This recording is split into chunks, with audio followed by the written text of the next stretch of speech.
A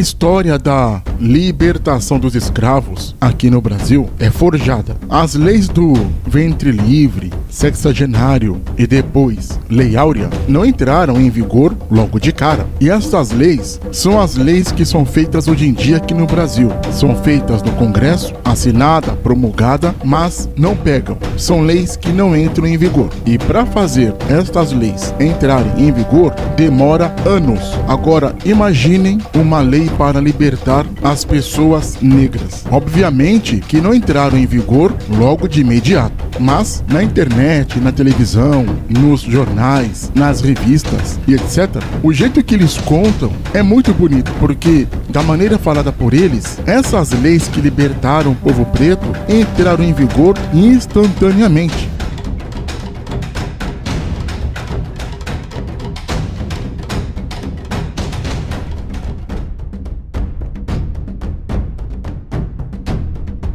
A lei do ventre livre, por exemplo, que nos é ensinada, que é a lei que no ano de 1871 libertou os filhos dos escravos, não entrou logo em vigor. Na verdade, o senhor dos escravos poderia escolher entre receber uma indenização paga pelo governo ou exigir que aquele filho de escravo nascido depois da promulgação da lei trabalhasse para ele até os 21 anos para compensar o prejuízo. E vocês acham que o governo iria indenizar os senhores de escravos? Não. Então a lei do ventre livre, na verdade, era a lei do ventre preso, porque o escravo que era nascido não era libertado. Ele ficaria escravo até os 21 anos. E depois dos 21 anos, ele seria, entre aspas, libertado. Agora, para onde ele iria, sem saber ler, sem saber escrever, sem estudo, como ele iria se virar? Porque sua mãe, seu pai, seus irmãos, toda a sua família eram escravos. Automaticamente, ele iria continuar escravo. Essa lei do ventre livre é uma lei frajuta, não entrou em vigor, principalmente nos interiores.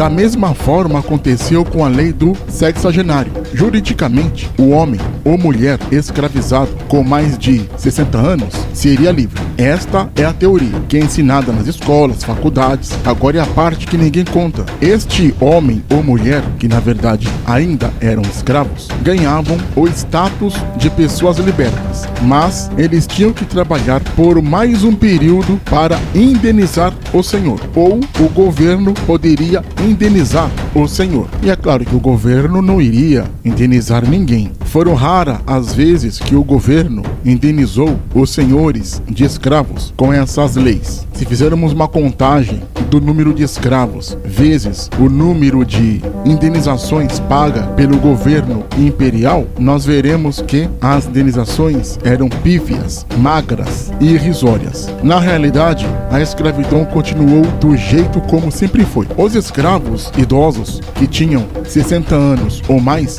morriam velhos e escravos. Raras as vezes que um conseguia se libertar. Muito difícil. Com 60 anos, sem ler, sem escrever, sem ter conhecimento, iriam trabalhar aonde? Iriam viver como?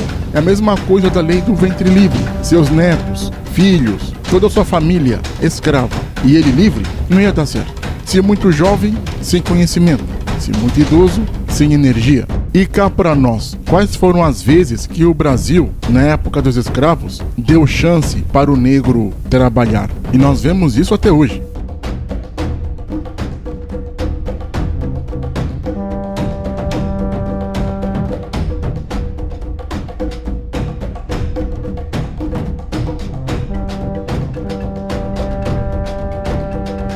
E a Lei Áurea, que foi assinada pela Princesa Isabel? Então, esta lei não entrou em vigor logo de cara.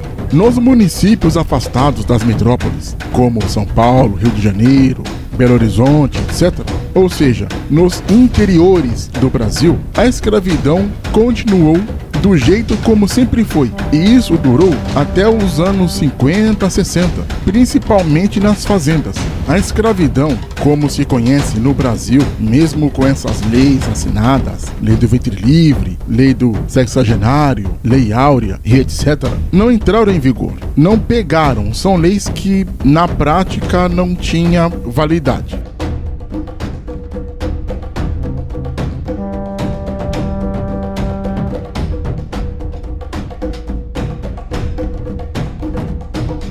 Esse tipo de escravidão só deixou de existir quando teve o êxodo rural. As pessoas que saíram do Nordeste, dos interiores do Brasil para virem trabalhar nas metrópoles como Rio de Janeiro, São Paulo, Brasília, Belo Horizonte e etc. Só com o êxodo rural, quando as pessoas foram trabalhar nas fábricas, que esse tipo de escravidão acabou. A história do Brasil é muito mal contada.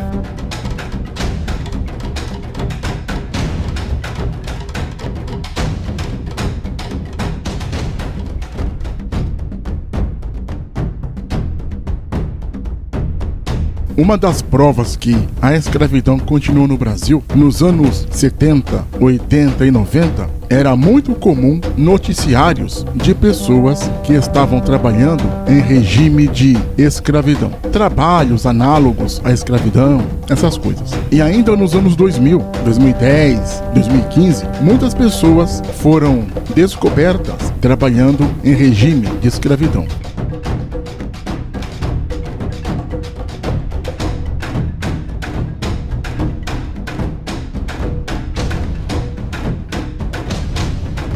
Será que a escravidão acabou? Porque com o êxodo rural, das pessoas saírem de suas terras para virem trabalhar nas fábricas no Sudeste, tivemos o problema da escravidão fabril.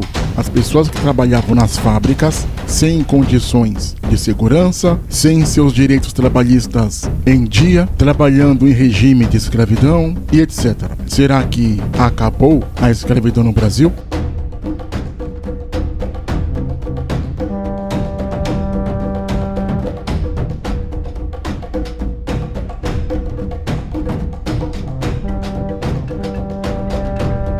O sistema, como conhecemos, é continuamente constituído em cima de contradições. O nosso poder judiciário só começou a reformular a sua postura na causa abolicionista quando ganhou a maior parte da classe média urbana.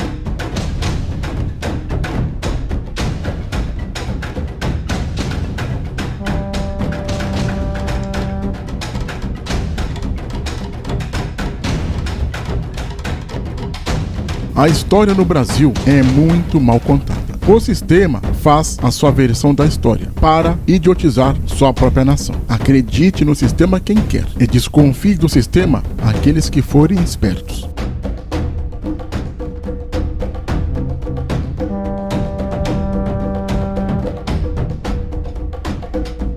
Não se esqueça de se inscrever no canal.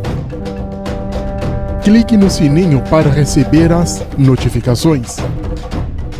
Compartilhe o canal, dê o seu like. Deixe também seu comentário.